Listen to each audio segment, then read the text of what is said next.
पुण्यात्मा परमात्मा कहते हैं गुरु मानुष कर जानते ते नर कहिए अंध और होवे दुखी संसार में आग गई यम के फंद। परमात्मा आपकी ट्रायल लेता है कि ये थी इस दास के स्थान पर मैं होता तो ये सामने वाला मेरे साथ जैसा आज इसके साथ व्यवहार कर रहा है ऐसा ही मेरे साथ करता। तो इस प्रकार आप जी को इन सत्संगों के माध्यम से वो भक्ति नाशक पॉइंटों से भी आगाह कराया जाता है कि जिस कारण से आपकी भक्ति इन कारणों से नष्ट होती है।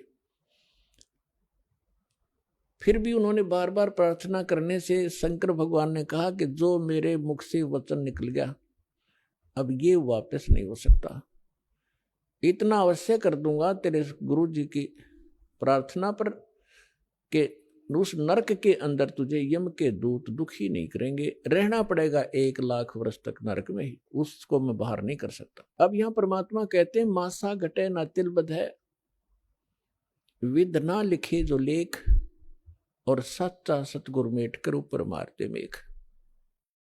तो ये भगवान केवल उतना ही कर सकते हैं, इससे वो कम और ज्यादा नहीं कर सकते। जो उनकी किसी भी तीन ताप के कारण या प्रारब्ध के कारण जो भी उनको सुख या दुख है उतना ही मिलेगा। अब जैसे किसी मंत्री का मित्र हो कोई, उसकी सजा हो जाती है तो वो मंत्री उस सजा से मुक्त नहीं करा सकता, उसको जेल में तो रहना पड़ेगा, लेकिन उस मंत्री के प्रभाव से वहां के जेलर और कर्मचारी उसको कष्ट कति नहीं देंगे, ये अंडरस्टूड है, लेकिन रहना पड़ेगा जेल में ही।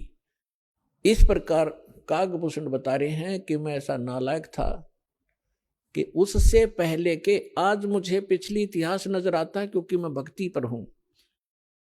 मैंने असंख्य जन्म खो दिए थे, जो टर्न वाइज मुझे असंख्यों जन्म मनुष्य के मिले, लेकिन भक्ति मैंने किसी भी जन्म में बीज नहीं बोया भक्ति का, और उस जन्म में मेरा भक्ति का बीज बो गया। और वो बीज बोने का, भक्ति का बीज पड़ने का कारण मेरे परिवार का नाश होना था। अगर वो परिवार नाश ना होता, वो परिवार के वो तो क्षेत्र ही नाश हो गया था, तो वो मेरे लिए वरदान सिद्ध हो गया। आज मुझे महसूस हो रहा है वो कष्ट ना आता तो मैं उस जन्म में भी भक्ति नहीं करता, इतना नीच था। अब कागभूषण कहता उसके बाद मेरा 1,00,000 वर्ष के बाद फिर पुनः जन्म हुआ, भक्ति की कसक मेरे अंदर फिर भी बनी रही। मैंने एक लोमस ऋषि के साथ वाद विवाद कर दिया भक्ति के ऊपर। उसने श्राप दे दिया, रे चंडाल, तेरा चंडाल के घर जन्म होगा, काग चंडाल के। तो कहता है कि मेरे मन, जब गुरुजी ने मुझे ऐसा क्रोध से वचन बोला, मेरे को क्रोध नहीं हुआ, मैं समझ गया कि बात बिगड़ गई। मेरे मन में क्रोध नहीं आया, ना दुख हुआ, मुझे एहसास हुआ कि मेरे से भारी गलती बन गई। तो मैंने उनके तरफ करबद्ध होकर के हाथ जोड़ के ऐसे मायूस सा बनकर कहा कि हे ऋषि जी, जन्म तो दास को कहीं दे देना, पर एक वरदान भी दे दो कि मेरे भक्ति भूल ना पड़े। तो उसने कहा भाई ठीक है, तेरा जन्म तो होगा चंडाल का, लेकिन ये आशीर्वाद दे देता हूं कि भक्ति बनी, तेरा याद बनी रहेगी भगवान की। तो फिर काग चंड के घर ये जिसका जन्म हुआ, पूरा इतिहास बता रखा परमात्मा ने अपने सुख संवेद में। ब्रह्मा जी का वाहन है हंस, उसकी हंसनी को ब्रह्मा जी की पत्नी सावित्री उसको गर्भ धारण कराने के लिए काग चंड के घर लेगी। उनके संयोग से फिर कागभूषण का जन्म हुआ। ऊपर से मुंह काग का है, नीचे शरीर देवताओं जैसा है। फिर ये कहता है कि गरुड़ जी उसके बाद जो नेक्स्ट जन्म मेरा चंडाल के घर हुआ कागभूषण नाम से, उस जीवन में मेरे भक्ति की कसक, जबरदस्त कसक बनी रही। मैं घूम रहा था, भटक रहा था, गुरु भी बना रखे थे, ऋषियों के पास भी गया था और भक्ति भी कर रहा था। उसी दौरान मुझे एक जोगजीत नाम के महापुरुष मिले। उन्होंने मुझे सतलोक और सचखंड और बहुत आगे की जानकारी दी, और उन्होंने मुझे एक ऐसा मंत्र दे रखा है, उसका जाप करता हूं और मेरी बहुत लंबी उम्र उन्होंने बख्श दी है। तो पुण्यात्माओं, वो जोगजीत कौन थे? ये वो परमात्मा है कबीर साहब, हमारे परम पुरुष। ये भिन्न भिन्न रूप बना के भिन्न भिन्न नामों से यहाँ आते हैं और अच्छी आत्माओं को मिलते हैं, उनको भक्ति से युक्त करते हैं। तो जो प्रसंग चल रहा था कि जैसे आप पूर्व जन्म के पुण्यकर्मी प्राणी हो, उनको मनुष्य जीवन मिला है, तो वो आज भी भक्ति की कसक आप में विद्यमान है, आप भटक रहे हो। और कुछ ऐसे व्यक्ति हैं, एक ही घर में एक तो इस ज्ञान को सुनते ही भाग लेता है और दूसरे को समझाने की चेष्टा करते हैं तो भी वो नहीं मानते हैं, विरोध करते हैं। तेने देवी देवता छोड़ दिए, तेने बैठा बैठा दिया है, देवता रुष्ट हो जाएंगे, ये हो जाएगा, नुकसान हो जाएगा, या वो भक्ति करते ही नहीं है। तो इसका कारण बताया परमात्मा ने।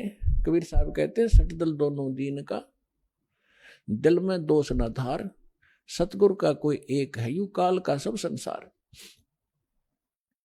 जैसे कोयल जो होती है, ये कोयल अपना अलग से घोंसला बनाकर अंडे नहीं पैदा करती, क्योंकि अलग से वो अंडे देती है तो कौवे उसको खा जाते अंडों को। वो ऐसे सूझबूझ से अपना काम निकालती है। जो मादा काग कौवी कहीं अंडे उत्पन्न कर देती है, उस ताक में रहती है, और जब वो कभी बाहर जाती है अपना आहार करने के लिए, चुग्गा चुगने के लिए, तो पीछे से उसी के घोंसले में अंडे उत्पन्न कर देती। अब वो कभी वापस आती है तो वो 2 के स्थान पर 4 अंडे पाती है, लेकिन वो समझ नहीं पाती है तेरा कौन सा है, दूसरा कौन सा है। तो उन सभी को वो उसको परिवरिश कर देती है, उनसे बच्चे निकाल देती है और उनमें उसका अपना सा मोह हो जाता है। और वो कभी कोयल सामने देखती रहती है, उनके आसपास रहती है कि कब ये बच्चे उड़ने योग्य हों और फिर इनको मैं साथ ले जाऊं। जब वो देख लेती है कि ये बच्चे कुछ दूर तक उड़कर वापस आने लग गए हैं, तब दूर वृक्ष पर बैठ कर अपनी बोली बोलती है, कुहू कुहू की। जो कोयल के बच्चे होते हैं वो उस आवाज से प्रभावित होते हैं और ऐसे चारों तरफ देखते हैं, उस आवाज के साथ वो खींचे चले जाते हैं। और जो काग वाले होते हैं उनका असर भी नहीं होता, वो अपने बैठे ऐसे ही। वो उड़कर चल पड़े कोयल वाले, काग वाले वहीं रह गए।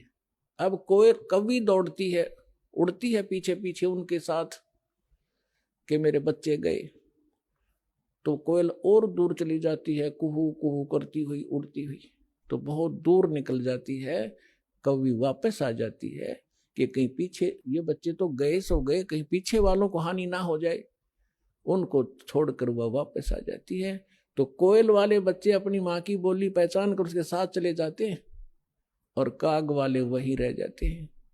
घर घर के अंदर आज ऐसी स्थिति हो चुकी है। जो परमात्मा के पूर्व जन्म के संस्कारी हंस हैं, परमात्मा की इस बोली को, कोयल की बोली को सुनते ही फड़क गए और भाग लिए सतलोक आश्रम की ओर। और वो भी अगर शाने नहीं हुए हैं, अभी समझन जोगे जो शेष रह रहे हैं, ये भी हो सकता है, तो वो भी अगर कोयल के होंगे तो अवश्य सतलोक आश्रम बरवाड़ा में आना पड़ेगा उनको।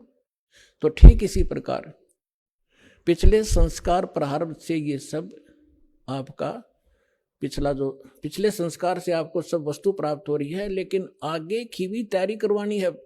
जैसे कागभूषण का पिछला संस्कार नहीं था, ऐसा रीजन बन गया और उसके ऊपर इतना सत्संग की बौछार होगी, ना चाहते हुए भी उसने वहां रहना था। रोज ऋषि ने, संत ने सत्संग करना था, उसका असर हो गया।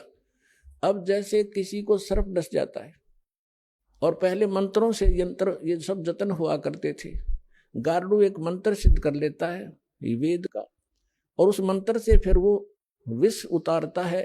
तो उस जिसको सर्प ने डसा हुआ है वो अचेत पड़ा है, ना उस मंत्र की लैंग्वेज समझता है, ना आवाज सुन रहा है, लेकिन वो मंत्र फिर भी उसके ऊपर असर करके विष रहित कर देता है और वो सचेत हो जाता है।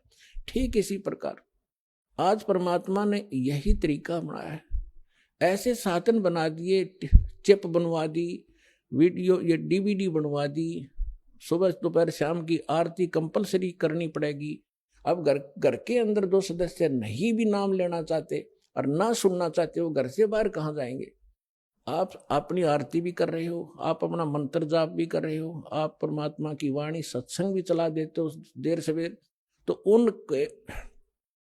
उनके ऊपर उस कागभूषण की तरह एक दिन असर होगा, और वो भी या राम नाम की कलम उनका भी चढ़ जाएगी एक दिन, और उनका पार होगा, क्योंकि भगवान का वचन है।